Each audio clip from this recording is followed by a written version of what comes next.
to thank the Pinstripe Bowl. You know, this will be a week full of memories for our guys. They'll have for the rest of their life. Even to be in the Yankees locker room. Aaron Boone allowed me to use his office. Just iconic to walk by and see all the Yankees where they've signed where they've signed the wall, to see the rings. It's just that in and of itself is amazing. So I want to thank the Pinstripe Bowl. I want to thank the New York Yankees. They've been awesome all week. I want to thank Bad Boy Mowers. This is the first time a lot of our guys have done this in great events. Even to see the 9/11 Memorial Museum as a team together was something I thought brought our team together. So grateful to all of them. Grateful to Dr. Gold and Troy Dannon and really all the staff and people. This was a big endeavor. Our staff worked really, really hard to put this together, come into a bowl game. There wasn't really a manual about how to do a bowl game because we haven't been to one in a long time. And to be honest, they worked tirelessly to get it done. And then finally, I'm just grateful to our players, our seniors. A lot of times we talk about who's not playing or who decided to leave, and I'm grateful for the guys who played. I'm grateful for the guys who stayed. I told Ty Robinson, hey, I don't think I'd play.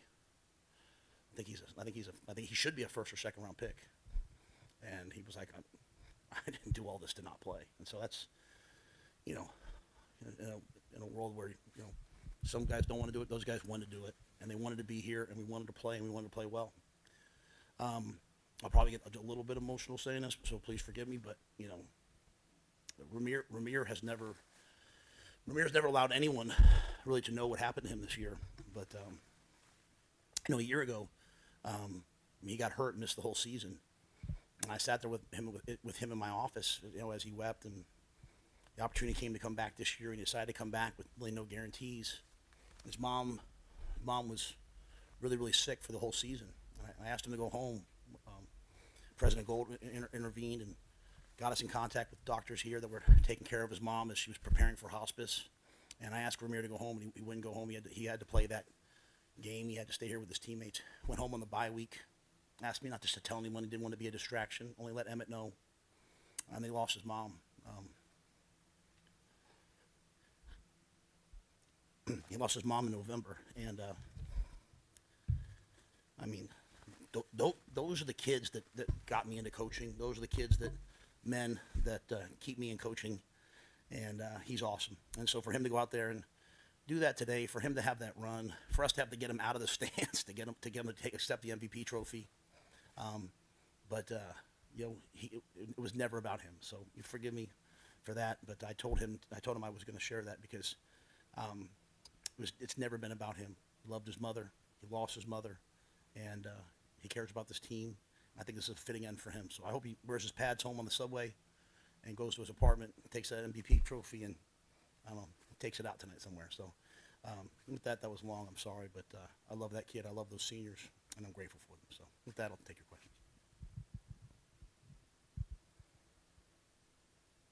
There was a lot of things that happened in this game. This was a full football game. Sorry. Sam McKeown with the Omaha World Herald. There's a lot of things that happened in this game. It was a full football game. When you think about, okay, why you won it, what do you feel like the determining factor was given everything that happened? Yeah, I think in a game where you turn the ball over twice, you're probably not going to win the game in the first half. But the times where we didn't turn the ball over, we scored the other two drives. I thought we were able to up front. They weren't really able to get any pressure. We were able to protect. We were able to get the ball out. We the field was wet down that one end, so we weren't able to ever win on the deep ball. We started hitting some crossers. I thought the defense played really well. We couldn't really get off the field on third down. Credit to their quarterback; they had a good plan. But we made some key fourth down stops, and we made the plays you need to make. And I had the sack fumble, like I said, the fourth down stops. We were in significant control of the game, and obviously they came back. And I was fired up for our offense. It was the first time the offense took the ball and said enough's enough, and it went down the field. Dylan pulled the ball twice on that drive, which is what quarterbacks are supposed to do. They're supposed to go make game-winning plays.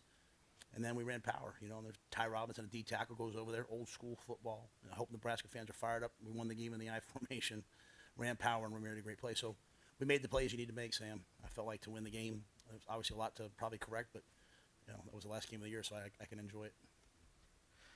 Coach Dan Rubin from BCEagles.com. Just how does a game like this kind of sharpen your team even moving forward into the off season, into spring, and then into next season? Yeah, I mean, I think for us it's a little, it's a little bit more in that, you know, we haven't ended many seasons on a win in a while, and to go to a bowl game, and you have to get used to going to the pro season. And we want to go to the college football playoff. We want to win national championships, but playing that last game, going back out on a Tuesday. We came to New York City. We had no distractions. No one was late to anything. No one missed anything. All those things are how you win, in my mind, moving forward. So it was an experience that we needed, and we played a lot of young players. I mean, Vincent Shavers was all over the field. Donovan Jones, he redshirted this year, and he played corner for half the game. And so we got some young players, some things, some experience. So I think just the mindset of, hey, we got it done in the postseason prepares us for the future. We played a lot of young players, and so now they have perspective, and this is a really good 3 or 4 weeks for us. Hey, Matt, Brian Christopherson with Husker 24/7. Can you just talk about your defense in the red zone? Obviously, the stop on the 2-yard line, and at the end of the first half, that stop you had to. Yeah, I mean, John Butler, a first-time coordinator for us. First time calling it. I felt like it was seamless, right? There was no, drop off. Obviously there's a couple players who didn't play in the game from the season, and the other guys stepped up. John did a great job. At the end of the day, Boston College did a nice job with some screens. They hit us on some screens that really hurt us. But for the most part, I thought the defense played really, really well. And down there, we were trying to make them force field goals. They only kicked 4 field goals going into the season, coming into this game this season, and then they obviously missed the first one. So we felt pretty good about our opportunity to, hey, they're not going to kick a field goal. It's going to be 4 downs. We kind of knew how to address it, and John did a really good job. Hey, Matt, Mitch Sherman from The Athletic. The block punt at the end and the 2-point score on the extra point, how do you initially assess all of that in the context of some of the stuff you've also had happen all season on special teams? Yeah, it wasn't very good, I mean, you can't get a block punt. I didn't even see necessarily how it happened, who was wrong or right, so I have to see that. I have to go back and see that. Obviously Deshaun's on the punt team and he came off, but I really don't know if it was him or I think it looked like the replay of the Shield, so I have to do that. Go back and look at that. Just a bad snap. We've had snapping issues all year long. I think we've tried to already address that for next year. I thought we did some good plays too. I thought obviously the fake punt was kind of a big call, gutsy call that they've worked and executed, and then a fake field goal was, probably should just drop back and throw it again, but we had the numbers there. It's just the kid made a good play. So yeah, I mean, there's no secret. Like, to be what we want to be next year, we have to be same defensively, probably a little better in some areas. We have to really improve on offense. And I think we're all seeing sometimes signs of what it's going to look like. And then special teams, we need a complete and total overhaul of that. We have to be better at that. And, I always put those things on my shoulders. We'll get it done, but it has not been good enough this year. Hey, Matt, over here. Sorry. You're good. Jamal Banks came up with several big catches today. Just what did you like about that one-on-one matchup and the way that Dylan targeted that today? Yeah, Boston College came out and played a lot of man, a lot of pressure, and we did a nice job of picking those pressures up. And then you need guys to win one-on-one, and Jamal was able to win, several of those plays. Had another one that obviously got called back for the hands to the face on us or whatever it was. But Jamal's another one of those guys, man. He's out there every day at practice. He's a leader. He's made that room better. If you're in that room with him, you can't say you don't know what it looks like because he's made that room better. He does everything right. And big catch radius. I thought he played really well. One on a slant versus man, one on a go ball versus man. Made a great one-handed catch. I think that got us going. So appreciate him very much. Hi, Matt. Over here, Vienna with Nebraska Unlimited. So I was just wondering, what do you have to say to all the players as a collective group, and then also all the fans that showed up today for you guys? Yeah, the fans were awesome. They've been awesome all year, and I heard our guys early on in the first drive. They're like, hey, this is going to be a home game, and so I think that sends a message to our guys that, hey, we better play well. So I can't thank the fans enough. It was cool just being downtown, walking around and seeing people, wearing Nebraska, colors in Times Square. Very cool. And then with the players, like I said, what my message to them was, the old school things of hard work, and I mean that they work, and so they're better now than they were earlier in the year. They're better now than they were 3 weeks ago, and so we have big plans. When we come back on January 20th, whatever it is, we're going to work. We're going to double down on what we've done. That's the only way to make a jump, and I think they all understand that, and I think they all have aspirations of something really special at Nebraska. Hey, Coach. Pass rush is, affecting a quarterback takes two pieces. You got to get there, and then you also got to kind of defend on the back end. Felt like today you did that with a lot of young guys. So Vincent Shavers and Willis McGahee, and then Donovan Jones. Where does he come from? So like the way that those young guys played today, coupled with obviously Ty playing, how encouraged were you by the pass rush and what it can be going forward? Yeah, I mean, we believe that the game's won, primarily at the line of scrimmage. You have to be able to run the ball, stop the run. You have to be able to protect and affect the passer, and so that's why they ran so many screens, because we had good rush. The quarterback, I thought, really played well. He stepped up. He ran a couple times, and as you said, we won on the back end. They were hitting us on sort of a dagger route. They hit repetitively, and John was yelling it out, and they still hit it. And then finally we settled down and started taking that away. So those players are good players. Like we believe in them, and we believe they're just going to get better and better and better. And so it was good to get them a chance to play. Donovan was playing safety all year. The bye week took a couple reps at corner, and he's really taken off, I think. We'll see. To be honest with you, I think John just has some interchangeable pieces. Mari Sanders got in there. He's a redshirt player. Caleb Benning got in there. He redshirted. So all those kids who played, they also redshirted this year. So they've got a lot of football ahead of them. Hey, Matt, Steve Marek with Inside Nebraska. That last Ramir Johnson run, that 4th and 1 to seal the win, what was that play call, and how do you think the offense executed that? I didn't see the tape, so probably when I watch the tape, I'll say, we should have done this better, that better. But, there was no secret. It wasn't. It was like almost like 4th and 2. It was probably a long. They called the penalty, taking it back. So it was a little wonky out there in terms of what to do. But the guys wanted it, and they won that play. Ty comes in. Call that play. Stud right 30 hammer. It's been called that since Temple. It's our play, and I think we scored on that on the touchdown that Quentin Ives scored, and then there again Ramir at the end, and everyone has to do their job on that play to have a chance, and it was a great run. A great run. Even then, 5 points of ball security. He knew the situation. He knew 4 minute, and really good play. Matt, obviously you know how much this program means to Dylan and his family. Just to see the elation he showed after the game. What does a game like this kind of do for his development? How do you kind of put this past year in perspective for him? Yeah, I think he's had a great first year. Playing quarterback as a freshman in the Big Ten is not easy. You know what I mean? And one of the things I told Dylan was, hey, you can go some places where, the team at the present moment is significantly better than all the teams around them. And then you're going to have to, like, maybe once a year, twice a year, make a throw to win a game. And then you're going to get drafted by probably the worst team in the NFL, and they're going to say, hey, put every game on your back. And so you look at the great players in the NFL, the Mahomes was like, every game that Mahomes was at Texas Tech, he had to go win the game for them to even have a chance. And so Dylan's had those opportunities this year. Like, hey, Dylan, for us to have a chance, you're going to have to play well. Everyone else has to do the same thing, but that last drive, for us to win the game, he had to go play well. And for him to pull the ball, like the one he pulled the ball on, we'd never suspect he's going to pull it there. And has that run, gets hit, pulls the ball in the second one. Now he slid.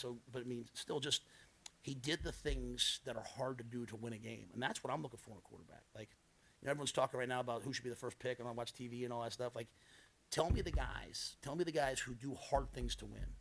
And that's who I want to be my quarterback. And so I was really happy for Dylan that he did that. He's gotten so much better as the year's gone on in terms of his feet, his movement, those things, and he'll have a great off season, and he'll make another huge jump. Really, the sky's the limit for him. Marvin Chambers, 4.0 Sports Media. Hi, Coach. Congratulations on the win. Thank you. Boston College has a lot of wrinkles in their offense. I want to talk about, and can you talk about the defense playing with disciplined eyes and coming down the lane and protecting the outside? Yeah, we knew one of the big things in this game would be, if they could, they'd run the ball 60 times. They have a tremendous run game. And I thought we did a good job of that early on. Obviously, as I said, the screens hurt us. The deep in cut hurt us. But I thought our guys to your point, did a nice job. They ran some nakeds. We made the play on. Vincent Shavers made 2 or 3 great plays on screens, getting over the top, making the tackle. Even the hustle play he made to make it 3rd and 1, 4th and 1 led to that stop. So, you're right. I mean, you have to do a lot of things really well. And then even the one that Deshaun had a chance to pick and unfortunately dropped it, that was a double move they ran on Donnie. Donovan, he's a freshman. He's out there playing corner in Yankee Stadium in a bowl game, and he gets a double move and he plays it. So, the guys made the plays that you have to make. I thought they did a nice job of continuously moving the chains. We just didn't give a lot of big plays, and obviously we did a nice job in the red zone. I know you talked about the emotions for Rahmir today, but what went into the game schematically for him to have his best game of the season today? Yeah, I mean, Rahmir was banged up down the stretch, So I think since Dana's taken over, having backs who can run multiple run schemes, they have to run inside zone, outside zone, power counter. They have to be able to run those runs, but then are also viable in the passing game. That have great hands and can protect. And so Rahmir's that true sub back that can do that. He can run the football. He can also get out, catch the football. Emmett's the same thing. And so, Emmett had some great plays. Rahmir had some great plays. But I think the biggest thing was, we threw our way to success. We threw a lot of over routes. Once, they were defending the go ball, we got away from that, and we went to more crossing routes. Dana made a great observation. Obviously, it worked out. And the backs are a big part of that. Picking up blitzes, but also getting out and catching the ball. So he's a true dual threat, versatile tailback.